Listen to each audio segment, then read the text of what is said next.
Hey, what's going on, everybody? It's Mike from sneakerhistory.com. We are back with another video, guys.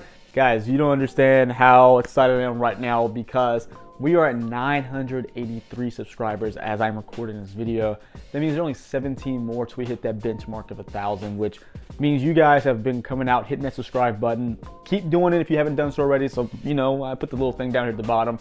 But thank you so much. Really do appreciate you guys.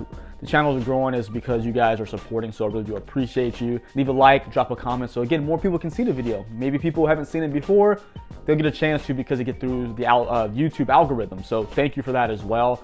Hit the notification bell if you've already subscribed so you know exactly when I do drop a new video. Follow me on Instagram and Twitter at MadWatcher789. And you guys have already seen the latest episode or heard the latest episode of the Sneaker History Podcast, which is now back. So guys, go ahead and take a listen. We are really excited to be back and got a whole new set of content for you guys.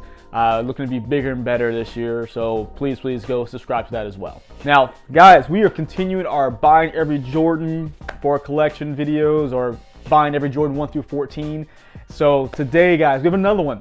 And I kind of alluded to it in our last video, but this one came from a little trade. Shout out to the homie Chris Chu. If you guys haven't listened to their podcast, the Sneaker Podcast, those guys are awesome. Shout out to the Canada boys up there. So really do appreciate you, Chris. I actually traded him my lightly worn pair of Kobe 4 Protros, the undefeated fur colorway, which I guess I'll put a picture up there so you know what I'm talking about. But I traded him for a pair of Jordans that he had sitting around that were DS, one that I wanted for a long time.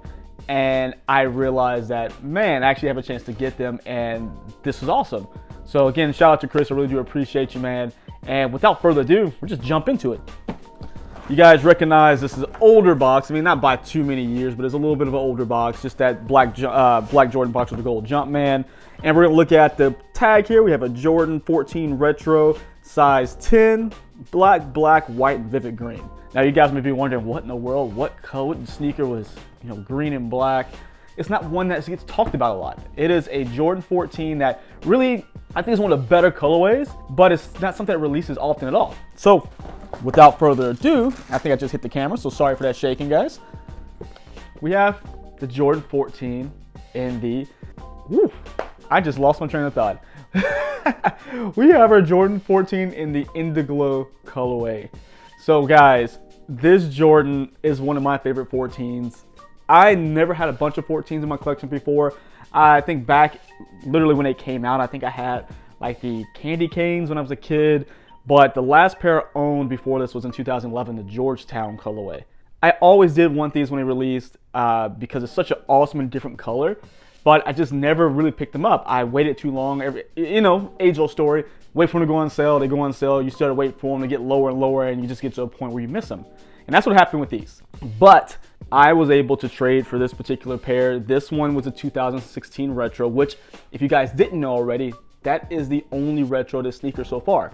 They were originally released in 1999, but 2016, when Jordan brought about the remastered collection, this is the only time they've been retro so far. So that's really cool. These are in great condition. Again, these are a DS pair that haven't been worn, and I plan on wearing them as much as possible because this is such a good looking shoe. Of course, you guys know that the 14 is based on the Ferrari 550M.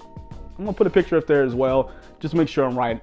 But the 550M, and if I'm wrong, I'll put the right model down below. But it's really sleek shoe. It is met with a lot of, love or hate for this sneaker, because a lot of the shape is a little different than most Jordans, and you have this weird kind of asymmetrical collar that is something that, some people may or may not like. But this is just such a clean colorway. You have the tumbled leather up top here in all black. You're gonna have the black synthetic suede on the toe box and around the ankle collar going down the heel. But some of the key features that make this one just pop for me, of course, the green. But when you add that green to those certain things like the little Jordan emblem here, which is based off the Ferrari emblem right here, that looks just so good. You're also gonna have, of course, the weird tongue on the 14s, which I think is probably one of the reasons people don't like it so much. But you have the Jordan branding here in that green as well, along with the 14 on the back. Green Jumpman here. And I really love the vent, or I guess it's really going to be the torsion plate in it, but it's really meant to replicate like the vents on the hood, if I'm not mistaken, of the Ferrari. You have the open in there to really, I guess, give you some breathability. I'm not sure if it really works, but it does look cool. But you're also going to have like the little, I call them fingers, like across the top of the toe box here, which is one of the things, only thing about the 14s, that those suckers crease so bad when you wear them. And it's like the first part to start peeling when age and a lot of wear happens. So hopefully these last for a while. If not, I mean, I'll try to repair them as best as possible, but they're perfect right now. Now, again, this was part of the Jordan Remastered series back in, what, 2016, because there were a lot of complaints before then of just bad quality of Jordan, so they tried to come back and just make a better shoe. I've never owned the original Indiglo, so I can't say that this is better or worse material than that, but I'll say this is definitely, I guess, up to par. It's not anything super special. It's not anything bad whatsoever, but it's just, I guess, a Jordan sneaker and when it comes to quality. So I'm not mad at that whatsoever. I'm excited to have this in the collection because it's just a good looking shoe. I mean, do you have the contrast of the white outsole with the black, again, shank plate with the Indiglo Jumpman here. So it's just a sweet looking shoe, man. And this was going to be worn a lot.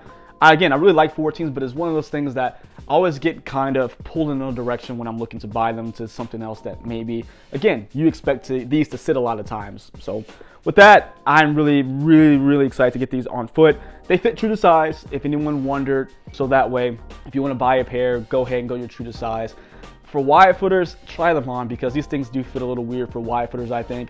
Not a lot of stretch because of the way that the midsole is put together, so you may want to just get them on foot before you decide to pull a trigger on them. Now, I will say the prices on 14s are a little funky right now, and that's because of, you guys remember, what, 2 years back now, which is crazy to think, or a year and a half ago, the Last Dance documentary, which chronicles Jordan's life up until the final season, which really broke that down. And of course, this is the shoe that he wore. Well, not this colorway, but this model is the last shoe he wore.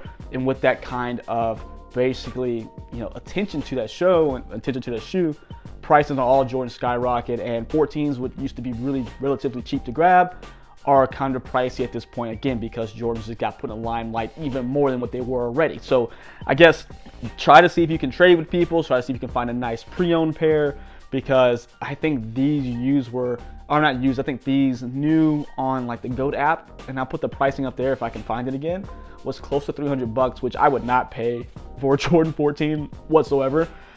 So I would definitely check it out to see exactly, see exactly what works best for your pocket, because hey, if it works for you, go for it. If not, there's different alternatives out there. So you guys let me know. I'm super excited to be able to have got this one. So that means we are 3 down in the hunt so far. Got our Jordan 1, which you can see back here. Our Jordan 6 is not pictured right now. And now we have the Jordan 14, which leaves us we're a fourth of the way there. So we just need to get 9 more shoes and we'll complete our collection, which is actually happening a bit faster than I expected. So we'll see. I think we're gonna hit some snags here and there because looking for things like 2s right now, they're so popular.